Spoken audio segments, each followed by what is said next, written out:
Hello everyone, welcome back to our YouTube channel Rozgar revision. मैं विश्व कुमार हाजिर हूँ आप सभी के सामने जीके पीवाईक्यू पार्ट 5 का नेक्स्ट लेक्चर का रिवीजन लेकर के, जिसमें कि आज हम लोग लेक्चर नंबर 27 का रिवीजन करेंगे। तो आइए बिना किसी देरी के जो है वीडियो को स्टार्ट करते हैं। बाकी जो लोग पहली बार हमारे चैनल को विजिट किए हैं तो आपको बता दें कि इसके पहले ऑलरेडी हम लोग लेक्चर नंबर 1 से 26 तक का रिवीजन करवा दिए हैं, और आज का लेक्चर नंबर 27 करवाने के बाद मात्र 3 लेक्चर बचेगा, जिसको कि हम आगे आने वाले दिनों में कंप्लीट करने वाले हैं।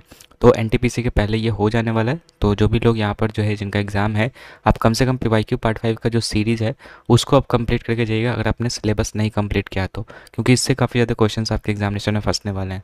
ठीक है, अब एसएससी लिखा हो इसका मतलब ये नहीं कि सिर्फ एसएससी के लिए इंपॉर्टेंट है, सबके लिए। ठीक है, बाकी वन शॉट तो चल ही रहा है। ठीक है, तो वन शॉट को भी आप करते रहिएगा। बाकी जो लोग हिंदी फॉर्मेट में चाहते हैं पीडीएफ, तो उसके लिए आप टेलीग्राम चैनल को ज्वाइन कीजिएगा, वहाँ पर आपको इन्फॉर्मेशन मिल जाएगा हिंदी पीडीएफ कैसे मिलेगा आपको। ठीक है, क्योंकि सर तो सिर्फ इंग्लिश मीडियम में दे रहे हैं, तो उसके लिए टेलीग्राम चैनल का लिंक डिस्क्रिप्शन बॉक्स में दे रखा है, आप उसको ज्वाइन कर लीजिएगा। बाकी चलिए आज के लेक्चर को स्टार्ट करते हैं एंड देखते हैं क्या हो रहा है। लेकिन उसके पहले एक और चीज़ मैं बता दूं कि आज रात से आपका जो है टेक्स्ट बुक के ऊपर सेल स्टार्ट हो रहा है, जिसमें कि आपको टेक्स्ट बुक पास प्रो जो बहुत कम मतलब कम दाम में मिलने वाला है।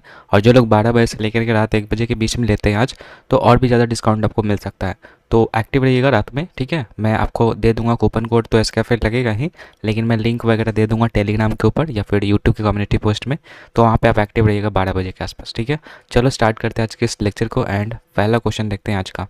तो पहला क्वेश्चन आप सभी के सामने है, कौन सबसे बड़ी सर्पिल आकाशगंगाओं में से एक है। सर्पिल का मतलब स्पाइरल होता है, तो स्पाइरल आकाशगंगाओं में से कौन सा एक है। तो ऑप्शन के अकॉर्डिंग दोस्तों NGC 6872 है, जिसको कि कॉन्डोर आकाशगंगा भी कहते हैं।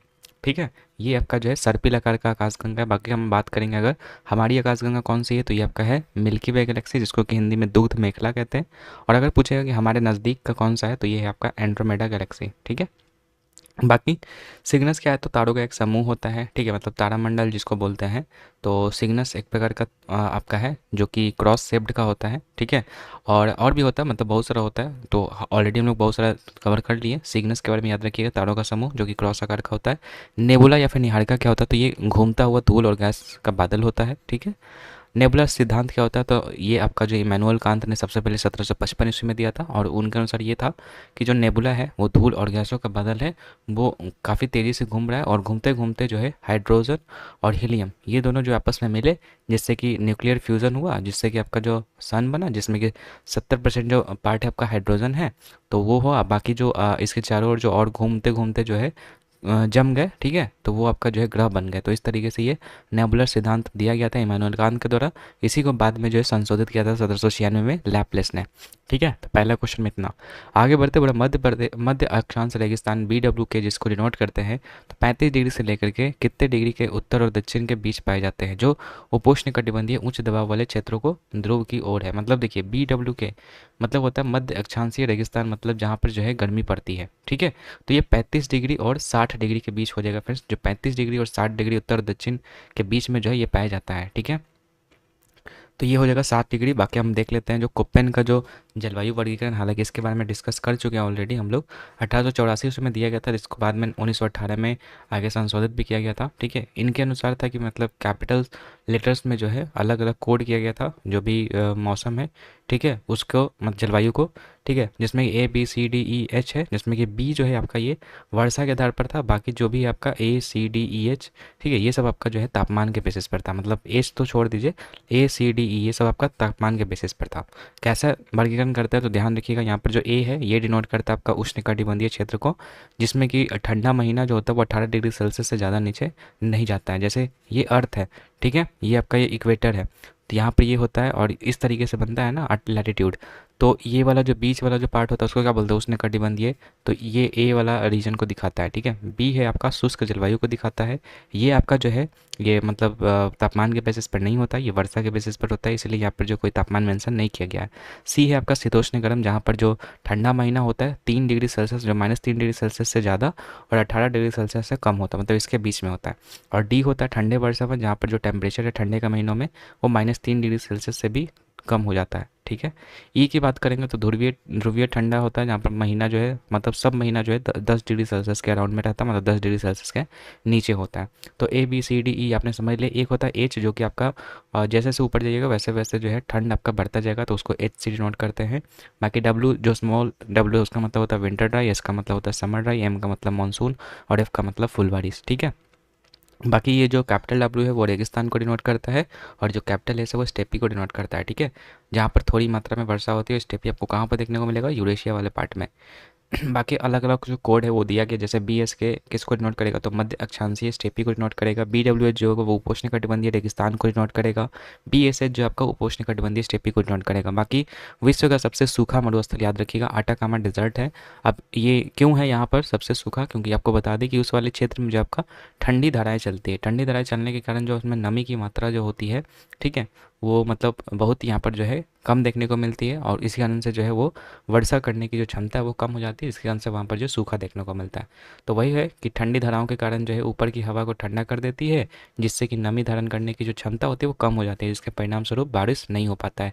तो जहाँ जहाँ पर भी आपको ठंडी धाराएँ देखने को मिलती है, ठीक है, महासागरीय धाराएँ, वहाँ वहाँ पर आपको जो है डेजर्ट देखने को मिलेगा, ठीक है। जैसे कि आपका साउथ अफ्रीका में भी है, ठीक है। साउथ अफ्रीका में कौन सा है, साउथ अफ्रीका में पहला तो कि विश्व का सबसे बड़ा सहारा है, ठीक है। उसके अलावा आपका और क्या है, एक एक गोबी है, ठीक है, गोबी डिजर्ट जो कि चाइना में है। और क्या था सहारा के बाद को, क्या था उसका नाम, कालाहारी, ठीक है, कालाहारी मेरे नाम दिमाग से जा रहा था, कालाहारी एक डिजर्ट भी है। तो ये सब डिजर्ट कैसे बनते हैं, तो वही ठंडी धाराओं के कारण जो है वहाँ पर बारिश नहीं होता है, इसके कारण से वहाँ पर जो है डेजर्ट देखने को मिलता है। सिंपल याद रखिएगा। आगे बढ़ते हैं, कौन सा पर्वत जो है, कौन सा पर्वत दर्रा जो है उत्तराखंड राज्य में स्थित है, ठीक है। तो उत्तराखंड में आपका जो है मंगसा धुरा दर्रा जो कि उत्तराखंड में है। बाकी इसके अलावा हम देख लेते हैं अलग अलग जगहों पर जो पासेज है उसके। तो सबसे पहले हिमाचल प्रदेश में 3 प्रमुख पास है, जैसे कि एक है बारालाचला, एक है आपका रोहतांग और एक है आपका सिपकिला। तो बारालाचला याद रखिएगा कि ये जो है आपका लाहौल स्पीति जो वैली है उसको जो है लेह से जोड़ने का काम करता है। बाकी ये जो रोहतांग है वो कुल्लू से लाहौल स्पीति को जोड़ने का काम करता है, और बाकी ये जो सिपकिला दर्रा है यहीं से आपका सतलज नदी जो है भारत में एंटर करती है, ठीक है। सतलज नदी का उद्गम आपको पता होगा वो कहाँ से आता है, ये तिब्बत वाले पार्ट से आता है। तो इंडिया में एंटर यही सिपकिला दर्रे से ही करता है, ठीक है। बाकी अटल टनल याद रखना आपको कि रोहतांग पास में है, ठीक है। आगे है जम्मू कश्मीर। तो जम्मू कश्मीर में आपको कुछ प्रमुख जैसे कि जोजिला, बनिहाल, पीर पंजाल, बुर्जिल, ठीक है, और काराकोरम। बाकी मिंटका और आघिल भी आप याद कर सकते हैं, ठीक है। अब हम याद करते हैं, जैसे पीर पंजाल है, तो पीर पंजाल आपका कश्मीर को श्रीनगर से जोड़ने का काम करती है। जो आपका बुर्जिल है ये आपका कश्मीर को जो है गिलगिट बाल्टिस्तान जो पीओ के वाला क्षेत्र है उसको जोड़ने का काम करती है, ठीक है। जोजिल जो पास है वो आपका जो है यहाँ पे, जोजिला जो पास है वो किसको करेगा, जोजिला पास आपका यहाँ पर नीचे दिया होगा। ये कश्मीर को लेह से जोड़ने का काम करती है, और बुर्जिल तो मैंने बता ही दिया। बनिहाल की एक बात आती है, तो बनिहाल जो आपका जम्मू को कश्मीर से जोड़ने का काम करती है, बनिहाल भी और पीर पंजाल भी वही, ठीक है, जम्मू से कश्मीर को जोड़ने का काम करती है। बाकी एक उमलिंगला पास है जो कि आपका लद्दाख में पड़ता है, लेह में, ठीक है। तो वो जो है प्रोजेक्ट हिमांक वहीं पर होता है, और ये आपका सबसे हाईएस्ट जो है मोटरेबल पास है, मतलब कि ऊंची सड़क जो है यहाँ पर है, ठीक है, जहाँ पर बाइक वगैरह लेके जा सकते हैं। तो इतना चीज़ आपको जम्मू कश्मीर में याद रखना है। इसके अलावा बात करेंगे उत्तराखंड की, तो उत्तराखंड में आपका जो है माना दर्रा, नीति दर्रा, लिपुलेख दर्रा, ठीक है। इसके अलावा मुलिंगला दर्रा, ये सब आपका जो है उत्तराखंड में लोकेटेड है, ठीक है। इसके अलावा बात करेंगे हम सिक्किम की, तो सिक्किम में आपका जो नाथुला और जिलेबला ये 2 इंपॉर्टेंट है, आपको याद रखनी है। अरुणाचल प्रदेश की अगर हम बात करेंगे तो बुमला, बुमडिला, ठीक है, दिहांग, यंगयाप, ठीक है, और दीफू, ये आपका 5 यहाँ पर इंपॉर्टेंट याद रखना है। तो ये कुछ इंपॉर्टेंट दर्रे हैं जिसको देखना है आपको। आगे बढ़ते हैं, कौन सा कथन हरित क्रांति को सही ढंग से परिभाषित करता है, तो बोला यह खाद्यान्न विशेषकर गेहूं और चावल के उत्पादन के लिए कृषि में एक नई रणनीति है। तो जी हाँ, यही हो जाएगा आंसर, क्योंकि विशेषतः गेहूं और चावल के फसल पर ही मतलब ध्यान दिया गया था। हरित क्रांति की अगर हम बात करें तो सबसे पहले मैक्सिको और फिर अन्य लैटिन अमेरिकी देशों में इसको स्टार्ट किया गया था। शब्द कौन करा था सबसे पहले हरित क्रांति को, तो ये विलियम गॉड ने करा था 1968 में, ठीक है। बाकी जनक किसको बोला जाता है, तो नॉर्मन बर्लॉक को कहा जाता है 1970 में। इसके लिए इनको जो है नोबेल शांति पुरस्कार से भी सम्मानित किया जा चुका है। अगर पूछे कि भारत में जो है हरित क्रांति के जनक, तो MS स्वामीनाथन, और इसके लिए इनको जो है भारत रत्न इनको भी मिल चुका है मरणोपरांत, लेकिन ठीक है, मरने के बाद। बाकी उत्पादन में वृद्धि के लिए जो है गेहूं और चावल के उच्च उपज वाले किस्म के बीज यानी कि हाई इल्ड वैरायटी वाले बीजों का इस्तेमाल किया गया, जिसके लिए जो है अमेरिका से जो है एक PL480 किस्म का जो बीज है उसको यहाँ पर जो इम्पोर्ट किया गया था, और गेहूँ का जो IR8 किस्म का जो बीज था जो कि पहले फिलीपींस में यूज़ किया गया था, उसको यहाँ पर इम्पोर्ट किया गया, उसका यूज़ किया गया था। बाकी बाकी हरित क्रांति भारत में 2 चरणों में था। पहला जो चरण था वो 60 से 70 के दशक में था और दूसरा जो था वो आपका 70 से 80 के दशक के बीच में था। तो जो प्रथम वाला चरण था ना, उसमें जो आपका जो मतलब तमिलनाडु हो गया, पंजाब हो गया, हरियाणा, आंध्र प्रदेश, तो इन सब एरिया में जो है वो हरित क्रांति का ज़्यादा इम्पैक्ट देखने को मिला। मतलब जो फसल का उत्पादन है वो ज़्यादा देखने को मिला। ठीक है, और प्रमुख फसल कौन कौन सी थी, तो गेहूँ और चावल था। ठीक है, इसके अलावा द्वितीय जो आपका चरण था उसमें आपका शुष्क और जो अर्ध शुष्क क्षेत्र है उसको नम खेती की ओर बदलाव करने के लिए जो है मतलब उसका उस पर ध्यान दिया गया था, दूसरे फेज में जो है आपका था। ठीक है, तो 2 चरण में होता, पहला 60 से 70, दूसरा 70 से 80। आगे बढ़ते हैं, सकारात्मक प्रभाव क्या होता है हरित क्रांति का। पहला कृषि का मशीनीकरण हुआ, दूसरा भोजन अधिशेष हुआ, किसानों की आय में वृद्धि हुई। तो 3 आपका जो पॉजिटिव था। बाकी इसके अलावा जो नकारात्मक प्रभाव भी था पहले कि भूजल स्तर में कमी हो गया, मतलब ज़्यादा खेती हुआ तो मतलब भूजल में स्तर में कमी हो गया। मिट्टी की क्षारीयता हो गई क्योंकि हम लोग ज़्यादा उर्वरक का उपयोग किए तो उससे मिट्टी की जो क्षारीयता वो बढ़ गई। किसानों के बीच असमानता बढ़ी। असमानता इस केस में बढ़ी कि जैसे गेहूँ और चावल ये दोनों फसल का ही सिर्फ यहाँ पर जो है वो वर्चस्व हुआ था। ठीक है, और कुछ कुछ रीजन में ही था हरित क्रांति का प्रभाव। बाकी जो बिहार वगैरह हो गया वहाँ पर जो है ज़्यादा इम्पैक्ट नहीं पड़ा था। तो यहाँ वाले किसान और वहाँ वाले किसान, या फिर जो मान लो गेहूँ और चावल उगा रहा है, या फिर जो आपका सब्जी उगा रहा है, तो इनका जो उत्पादन में तो वृद्धि हो गया लेकिन सब्जी वाला में तो नहीं हुआ। ठीक है, तो इस केस में जो है उनमें क्या हुआ, असमानता बढ़ गई और सीमांत किसानों का पलायन भी हो गया। पलायन का मतलब एक जगह से दूसरी जगह वो स्थानांतरित हो गए। ठीक है, तो ये नकारात्मक प्रभाव हो गया। आगे बढ़ते बोला कि सदन की समीक्षा किसी मामले पर बहस को कम करने के लिए जो है एक सदस्य द्वारा लाया गया एक प्रस्ताव है। तो क्या है, तो ये समापन है। समापन 2 तरह का हो सकता है। पहला आपका गिलोटीन समापन हो सकता है और दूसरा आपका कंगारू समापन हो सकता है। तो गिलोटीन समापन होता है किसी विधेयक के शेष खंडों पर प्रायः एक समय सीमा समाप्त हो जाने पर बिना किसी बहस के मतदान करा दिया जाता है। मतलब कि मान लीजिए कोई एक बिल है, ठीक है, तो उसमें जो है मतलब डिसीजन नहीं लिया जा रहा है। ठीक है, तो मतलब उसको उसका जो सीमा है समाप्त हो जाने पर जो क्या किया जाएगा कि बिना किसी बहस के सीधा सीधे क्या करवाया जाएगा, मतदान करा दिया जाएगा और उसके बेसिस पर जो है उस विधेयक को पारित किया जाएगा। तो ये गिलेटिन समापन कहलाता है। कंगारू समापन क्या होता है कि इसमें बहस और मतदान के लिए जो विशिष्ट खंडों का चयन किया जाता है जबकि अन्य को दरकिनार कर दिया जाता है और उन्हें पारित मान लिया जाता है। मतलब इसमें क्या होता है कि बहस और मतदान के लिए जो है मतलब विशिष्ट खंड, मतलब मान लीजिए कोई एक एक्ट है, मतलब कोई भी आपका ये विधेयक है, ठीक है, उस पे मान लीजिए कि मतलब कोई निर्णय लेना है तो उसके लिए जो है अलग से बहस और मतदान रखा जाएगा और बाकी इसके अलावा जो भी चीज़ है उसको हटा करके उस पर फोकस किया जाएगा। तो ये कंगारू समापन में होता है। एक होता है निंदा प्रस्ताव। तो निंदा प्रस्ताव जो है आपका इंडिविजुअल भी आ सकता है, मतलब किसी मंत्री के ऊपर भी आ सकता है, या फिर पूरी की पूरी समिति के विरुद्ध भी लाया जा सकता है। लेकिन इसमें ध्यान देने वाली बात यह है कि इसमें जो है मतलब इस्तीफा की आवश्यकता नहीं होती। मान लीजिए कि आपके ऊपर निंदा प्रस्ताव है, आप कोई मंत्री हैं, तो इसका मतलब ये नहीं है कि आपको जो इस्तीफा देना पड़ेगा। ठीक है, असहमति जरूर व्यक्त करेगा आप पे कोई, लेकिन इस्तीफा आपको नहीं देना, ये आवश्यकता नहीं होती है। इसमें कारण बताने की आवश्यकता होती है कि आप क्यों उस पर जो है निंदा प्रस्ताव ला रहे हैं। ठीक है, एक होता है अविश्वास प्रस्ताव। तो ये काफ़ी खतरनाक होता है। ये किसी भी व्यक्ति विशेष पे नहीं आता, ये सीधे आपका किस पे आ जाएगा, पूरे मंत्रिपरिषद पे। जैसे अभी प्रधानमंत्री जी का मंत्रिपरिषद है, अगर मान लीजिए कि प्रधानमंत्री के ऊपर जो है अविश्वास प्रस्ताव आ जाता है तो पूरा का पूरा मंत्रिपरिषद को ही इस्तीफा देना पड़ेगा। तो उसमें ये चीज़ होता है, विधेयक पारित होने पर पूरी सरकार को इस्तीफा देना होता है। लेकिन इसके लिए ज़रूरी होता है क्या, अगर इसको पारित करना है तो कम से कम 50 मंत्रियों का अनुमोदन की आवश्यकता होती है, मतलब हस्ताक्षर की आवश्यकता होती है। और ये दोनों जो आपका लोकसभा में ही सिर्फ पारित किया जा सकता है, राज्यसभा में ये चीज़ नहीं होता है।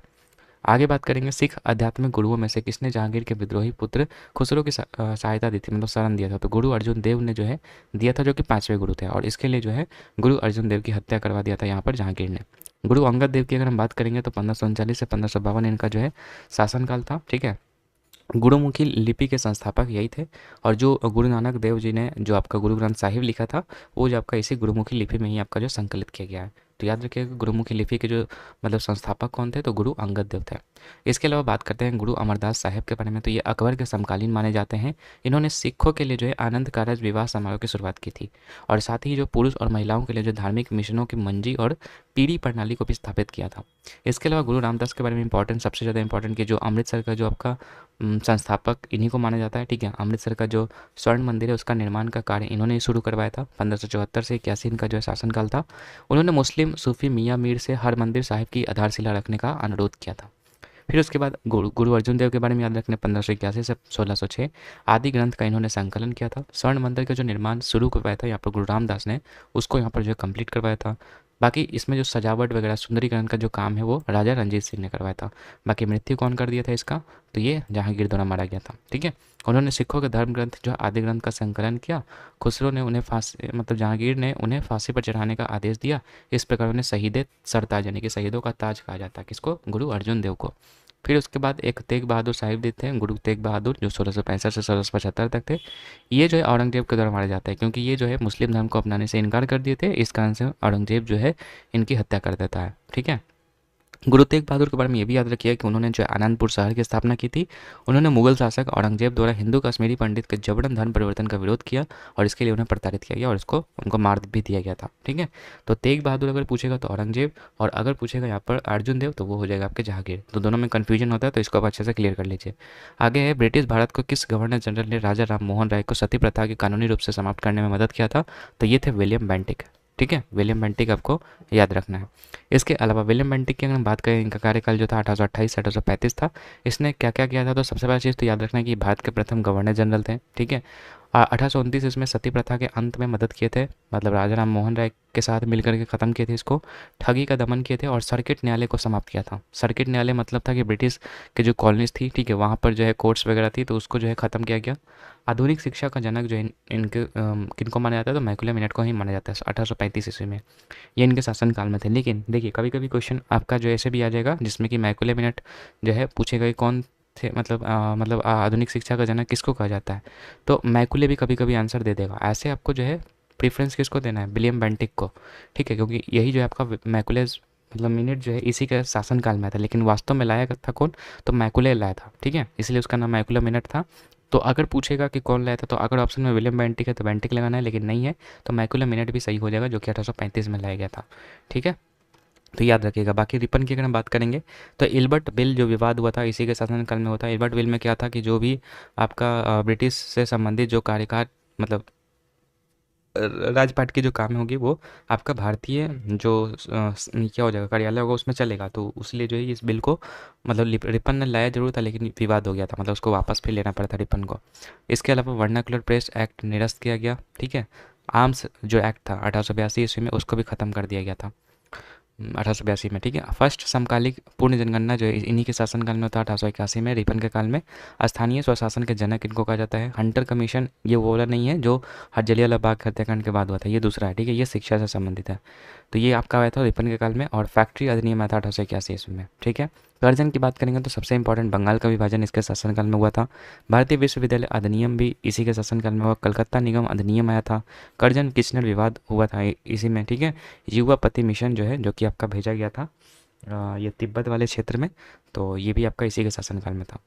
कार्नावालिस के बारे में याद रखिएगा कि ये जो भारतीय सिविल सेवा के जनक कहे जाते हैं और इन्होंने दारोगा प्रणाली को जो है लाया था। ठीक है, और इन्हीं के मतलब काल में जो है तीसरा आपका जो मैसूर का युद्ध हुआ था, आंग्ल मैसूर, वो आपका हुआ था। ठीक है, इसके अलावा और क्या है कि इनका जो समाधि है वो भारत में ही है। ठीक है, ये भी याद रखिएगा।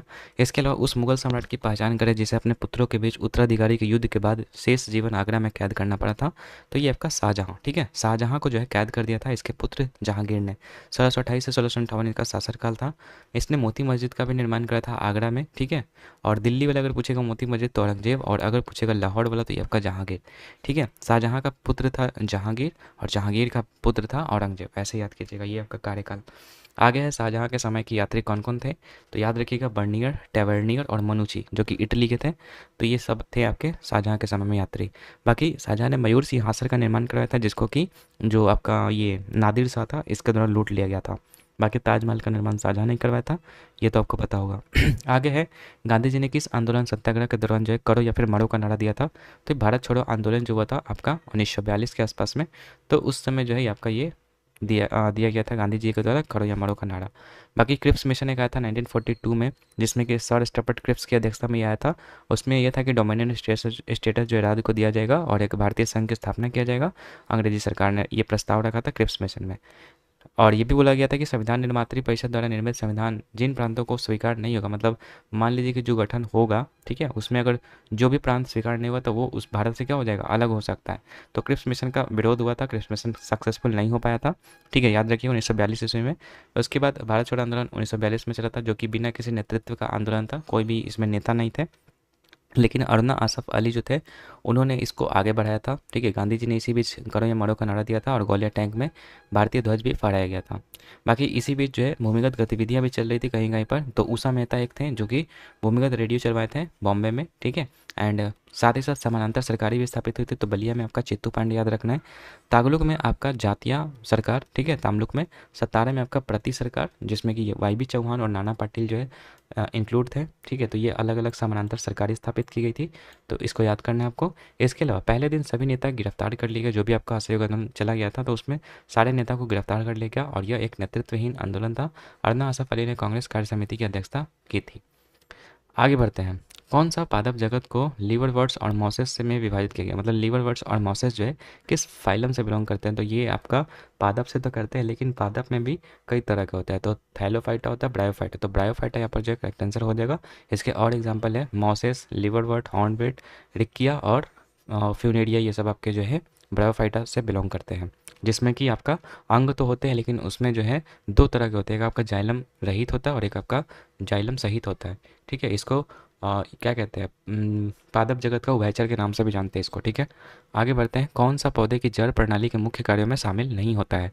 तो देखिए, जड़ का काम होता है पहला भागों को उचित सहारा प्रदान करना, मिट्टी से पानी का अवशोषण और खनिज का भी अवशोषण होता है। लेकिन ये भोजन का आपूर्ति जो नहीं होता है, क्योंकि ये फ्लोएम के थ्रू होता है। तो ये हम लोग का गलत है, ए वाला। तो ये सही हो जाएगा। बाकी आगे बढ़ते हैं। वही लिखा है कि बालू जैसी संरचना वाली जड़ की एपिडर्मिस मिट्टी से पानी और खनिजों का अवशोषण की सुविधा प्रदान करती है।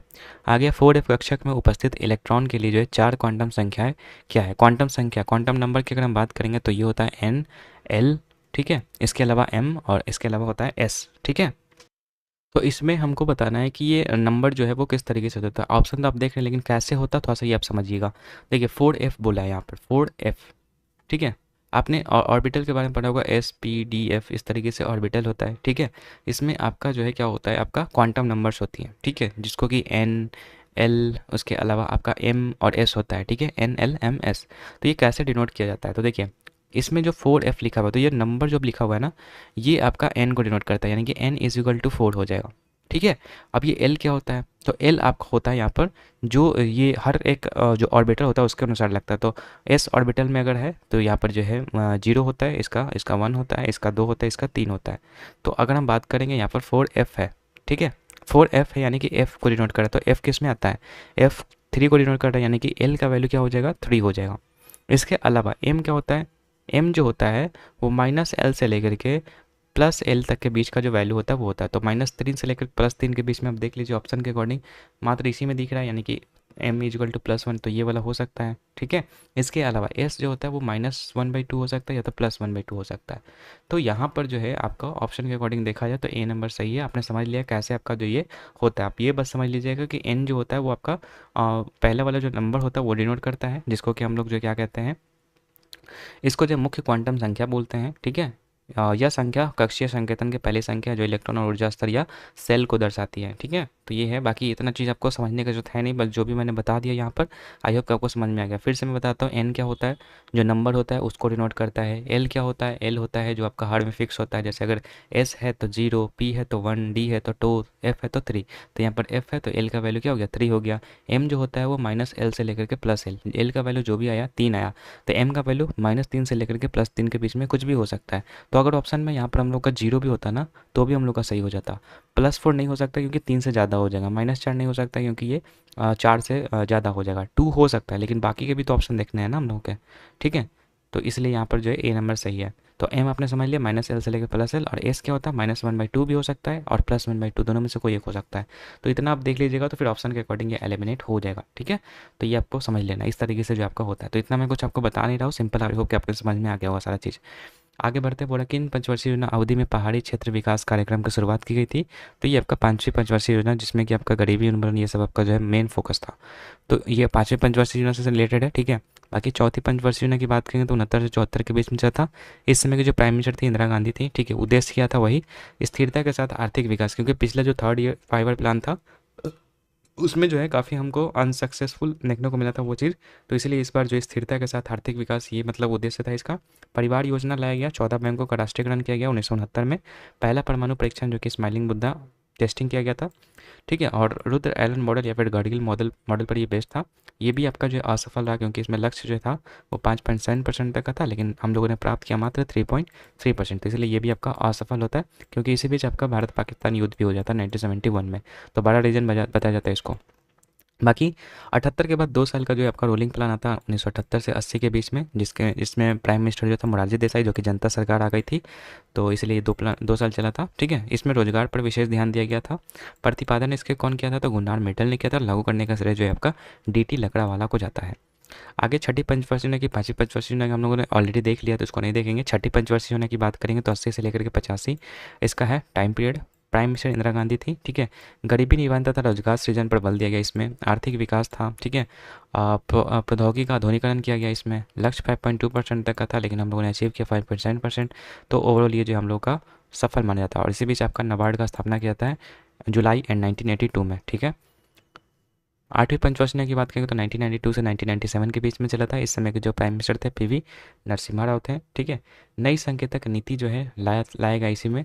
आर्थिक और राजकोषीय सुधार किया गया। सार्वजनिक क्षेत्र के हिस्से में पतन देखने को मिला और लाइसेंस राज जो था वो खत्म हो गया। मतलब कोई भी उद्योग को स्थापित करने से पहले जो है लाइसेंस के लिए चक्कर काटना पड़ता था, तो उसको यहाँ पर ख़त्म किया गया, ताकि जो भी उद्यम है या फिर रोजगार है, मतलब जो भी कंपनी वगैरह फैक्ट्रीज वगैरह वो आसानी से खुल सके और फिर जो है उसका प्रमुख योगदान जो है वो अर्थव्यवस्था में जा सके।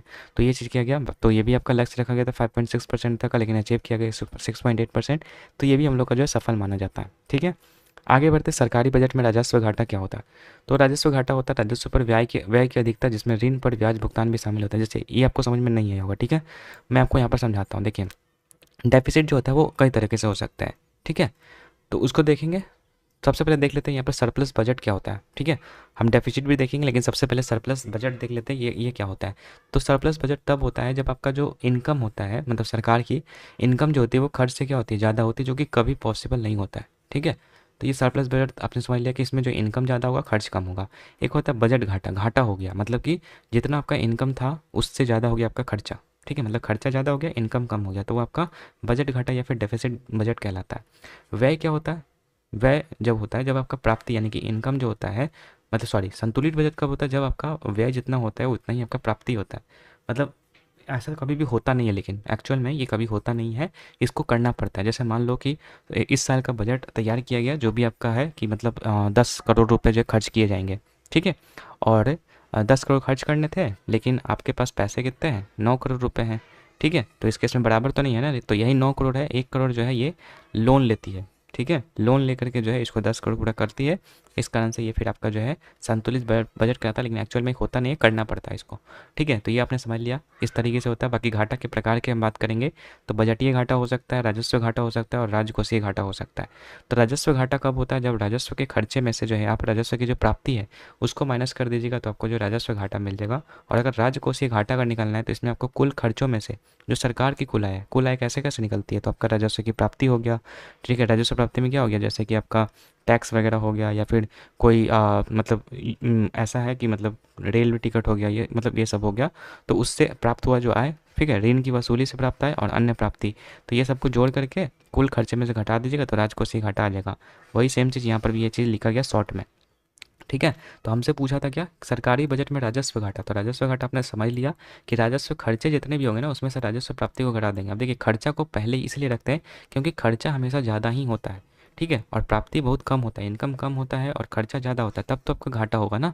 तो ये चीज़ होता है, तो इसलिए राजस्व खर्च को पहले रखना है, उसके बाद राजस्व प्राप्ति को बाद में रखना है। बाकी प्राथमिक घाटा क्या होता है, जिसमें कि राजकोषीय घाटा में सब ब्याज को घटा दीजिएगा तो प्राथमिक घाटा आपको मिल जाएगा। और वही प्रभावी राजस्व घाटा की अगर हम बात करेंगे तो राजस्व घाटा में से जो है आपको पूंजीगत परिसंपत्तियों के निर्माण के लिए जो सहायता अनुदान है उसको घटा दीजिएगा तो आपको प्रभावी राजस्व घाटा मिल जाएगा। 15 नंबर क्वेश्चन है, भारत में संपत्ति कर और उपहार कर को कागजी कर क्यों माना जाता है। क्योंकि वे दूसरे की तुलना में ज़्यादा राजस्व उत्पन्न नहीं करते, इसीलिए इसको जो है कागजी कर माना जाता है, ठीक है। बाकी हम बात करते हैं टैक्सेशन की, तो 2 तरह का होता है, एक होता है प्रत्यक्ष कर और एक होता है अप्रत्यक्ष कर। तो प्रत्यक्ष कर आपका सीधे सरकार को भुगतान करना पड़ता है। जैसे मान लीजिए जो भी आप इनकम कर रहे हैं तो उसका कुछ हिस्सा जो है आपको सरकार को देना पड़ता है, अगर आप उस स्लैब में आते हैं तो ये होता है प्रत्यक्ष कर। इसमें करों को किसी अन्य पर थोपा नहीं जाता है। थोपा मतलब कि आप अगर इनकम कर रहे हैं तो ऐसा नहीं कि मतलब आपका जो इनकम टैक्स है कोई और भरेगा, आप ही को भरना पड़ेगा। बाकी ये प्रगतिशील कर होता है। प्रगतिशील कर मीन्स कि मतलब जैसे जैसे आपका इनकम बढ़ेगा वैसे वैसे आपका जो टैक्स है वो बढ़ेगा, ये चीज़ होता है। इसमें आपका इनकम टैक्स हो जाएगा, वेल्थ टैक्स हो जाएगा, या फिर कोई भी कैपिटल गेन आपने किया है तो उस पर जो टैक्स लगेगा, तो ये सब आपका इसमें आता है। अप्रत्यक्ष कर होता है जो कि सरकार को सीधे भुगतान नहीं किया जाता है या किसी अन्य इकाई से स्नातित कर दिया जाता है। जैसे मान लीजिए कि आप मॉल में कपड़ा लेने गए, तो मॉल में जो कपड़ा लेने गए तो मॉल वाला जो व्यक्ति है, ठीक है, वो टैक्स नहीं दिया, आपने उस कपड़े को खरीदा, उसमें टैक्स इंक्लूड था और आपने उस टैक्स को भरा, तो इनडायरेक्टली आपने वो टैक्स को भरा। तो यही होता है कि इसमें सरकार को सीधे भुगतान नहीं किया जाता या किसी अन्य इकाई में स्थानांतरित कर दिया जाता है। तो इस तरीके से ये अप्रत्यक्ष कर होता है, जैसे कि आपका जीएसटी हो गया, ठीक है। इसके अलावा उत्पादन शुल्क, सीमा शुल्क हो गया। तो ये सब आपका जो इसका एग्जाम्पल है, ठीक है। तो इसका एग्जांपल आपने समझ लिया। ये प्रतिगामी टैक्स होता है, प्रतिगामी यानी रिग्रेसिव टैक्स होता है। मतलब इसमें जितना भी आपका इनकम बढ़ जाए उससे कोई मतलब नहीं है, ये आपका सेम ही रहेगा। जब तक कि सरकार कुछ नीतियाँ चेंज नहीं करेगी तब तक जो टैक्स है वो सेम। जैसे अब मोबाइल पर 18% जीएसटी है, तो सबके लिए सेम है, गरीब के लिए भी सेम, अमीर के लिए भी सेम। तो ये चीज़ होता है, ठीक है। आगे है निम्नलिखित में से कि शास्त्रीय नृत्य में पुंग को सबसे महत्वपूर्ण याद वाद्य यंत्र के रूप में प्रयोग किया जाता है। तो ये मणिपुर में है, ठीक है। और पुंग जो है वो मैस्कुलिन एस्पेक्ट को दिखाता है, ये चीज़ आपने पढ़ा होगा। तो मणिपुरी से रिलेटेड है पुंग, चोलोम, ये सब आपको पता होगा। एक जागोई भी होता है जो कि आपका स्त्री वाला को दिखाता है, ठीक है। आगे बढ़ते हैं। संयुक्त राष्ट्र के सतत विकास लक्ष्य 6 का उद्देश्य क्या है? मतलब लक्ष्य 6 का उद्देश्य मतलब पूछा है, एक सतत विकास प्रोग्राम आया था जिसमें आपका जो है कई भागों में बांटा गया। जैसे पहला जो आपका था कि शून्य गरीबी है, शून्य गरीबी लक्ष्य 2030 तक ये टारगेट मतलब ये अचीव करने का ये रखा गया, ठीक है। कि किसने किया है? तो ये आपका संयुक्त राष्ट्र के सतत विकास, ठीक है। तो पहला में आपका शून्य गरीबी, दूसरा में आपका जो है शून्य भूखमरी, तीसरा में आपका उत्तम स्वास्थ्य और खुशहाली, चौथा में गुणवत्ता शिक्षा, पांचवा में लैंगिक समानता, छठा में आपका स्वच्छ जल और स्वच्छता। तो यही हमसे पूछा था। तो 6 में यहाँ पर जल है, सभी के लिए जल एवं स्वच्छता की उपलब्धता और टिकाऊ प्रबंधन सुनिश्चित करना। उसी प्रकार से 7 में आ गया है यहाँ पर कि सस्ती और प्रदूषण मुक्त, ठीक है। उसके लिए उत्कृष्ट कार्य और आर्थिक वृद्धि। तो ये अलग अलग है, यहाँ पर 17, टोटल 17 है। तो इसको एक बार आप देख लीजिएगा। आगे बढ़ते हैं। बोल रहा है यहाँ पर अलग अलग जोन से उसका यहाँ पर जो है बताना कि केंद्रीय जो रेलवे है उसका जो है जोन का मतलब कहाँ पर है। ये मुंबई सेंट्रल कहलाता है, ठीक है। उत्तरी का पूछेगा तो नई दिल्ली, पूर्वी का पूछेगा तो कोलकाता, ठीक है। और दक्षिणी का पूछेगा तो चेन्नई। अब इसमें भी आपका आता है, एक होता है हाँ सेंट्रल वाला पूछेगा। देखिए सेंट्रल तो हो ही गया, हाँ सेंट्रल मुंबई, ठीक है। अब देखिएगा यहाँ पे यहाँ पर पश्चिमी का भी सेम होता है, ठीक है। पश्चिमी का भी सेम होता है, मुंबई ही होता है, याद रखिएगा। तो पश्चिमी और सेंट्रल दोनों का जो है आपका मुंबई। बाकी अब हम बात करते हैं यहाँ पर एक होता है नॉर्थ ईस्ट, ठीक है। नॉर्थ ईस्ट वाला जो होता है, नॉर्थ ईस्ट वाला क्या होता है? तो नॉर्थ ईस्ट वाला आपका हो जाएगा गोरखपुर, ठीक है। नॉर्थ वेस्ट आपका हो जाएगा कौन सा? जयपुर, ठीक है। इसके अलावा नॉर्थ ईस्ट सेंट्रल की बात करेंगे तो ये हो जाएगा आपका इलाहाबाद। और नॉर्थ वेस्ट सेंट्रल की बात करेंगे तो इसका मुख्यालय है जबलपुर। सॉरी इलाहाबाद नहीं, इलाहाबाद नॉर्थ ईस्ट सेंट्रल का है। और ये नॉर्थ साउथ सेंट्रल की बात करेंगे तो ये आपका साउथ सेंट्रल की बात करेंगे तो ये आपका सिकंदराबाद हो जाएगा। और ये नॉर्थ सेंट्रल है, ये साउथ सेंट्रल है। नॉर्थ सेंट्रल का इलाहाबाद और साउथ सेंट्रल का सिकंदराबाद। अगर पूछेगा नॉर्थ ईस्ट का, तो नॉर्थ ईस्ट का आपका हो जाएगा यहाँ पे नॉर्थ ईस्ट सेंट्रल का पूछेगा, नॉर्थ ईस्ट सेंट्रल का हाजीपुर। और नॉर्थ वेस्ट सेंट्रल का पूछेगा तो जावलपुर, ठीक है। तो ये अलग अलग जोन से जो भी 18 जोन से उसको आप अच्छे से याद कर लीजिएगा, क्योंकि रेलवे का एग्जाम है भाई तो पूछेगा अभी एनटीपीसी वाले में। आगे बढ़ते हैं। फिल इन द ब्लैंक्स की स्थापना 1948 में 23 देशों के साथ एक वैश्विक व्यापार संगठन के रूप में सभी बहुपक्षीय व्यापार समझौते को प्रशासित करने के लिए की गई थी। तो ये शुल्क तथा व्यापार पर सामान्य कर समझौता है, जिसको बाद में जो 1995 में WTO बना दिया गया, यानी कि वर्ल्ड ट्रेड ऑर्गेनाइजेशन बना दिया गया, जिसका आपका जो हेड क्वार्टर है वो आपका जिनेवा स्विट्जरलैंड में है। इसके अलावा जो WHO है, ILO है, अब WMO है, इन सब का भी मुख्यालय वही स्विट्जरलैंड में ही है। बाकी IMF एंड विश्व बैंक के बीच में जो जुड़वा संगठन हुआ था 1944 में हुआ था। एंड ब्रेटन वुड्स के माध्यम से ये चीज़ हुआ था, जिसका हेड क्वार्टर जो आपका वाशिंगटन DC में है, ठीक है। आगे बढ़ते हैं। आज का लास्ट क्वेश्चन बड़ा, राष्ट्रीय खाद्य सुरक्षा अधिनियम किस वर्ष शुरू किया गया था? तो ये 2013 में शुरू किया गया था। किस लिए शुरू किया गया था? तो खाद्य सुरक्षा सुनिश्चित करने के लिए और साथ ही उपभोक्ता मामला मंत्रालय के द्वारा ये आपका जारी किया गया था, ठीक है। तो ये था आज का लेक्चर, जिसमें कि हम लोगों ने टोटल 20 लेक्चर्स को कंप्लीट कर लिया। आई होप कि आज का वीडियो आप सभी को पसंद आया होगा। वीडियो अगर अच्छी लगी है तो वीडियो को लाइक जरूर करना है सब लोगों को। कमेंट सेक्शन में बताइएगा कि वीडियो आपको कैसा लगता है, ठीक है। चलो आज की इस वीडियो को यहीं पर रखते हैं, मिलते हैं नेक्स्ट वीडियो में, तब तक के लिए गुड बाय।